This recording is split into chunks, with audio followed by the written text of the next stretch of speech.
Nabasag ang windshield ng bus na ito at nayupi ang tagiliran matapos bumangga sa mga concrete barrier sa northbound lane ng EDSA Cubao kagabi. Ayon sa MMDA, nasa 10 concrete barrier inararo ng bus. Galing daw ang driver sa Parañaque at patungong Caloocan. Ingat lang po ako ng kotse, naghahabol yung dalawang kotse.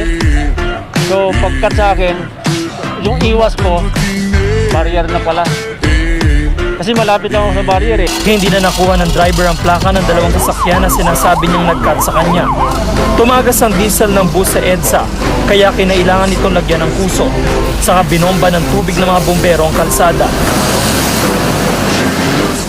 Wala namang nasugatan sa insidente, pero nang dahil sa aksidente tumukod ang traffic sa Cubao Underpass. May pagkakataon kasi pinatitigil ang daloy ng mga sasakyan. Yung ibang sasakyan Zile eu alerg, iar mile, mile pe Maidan pentru tine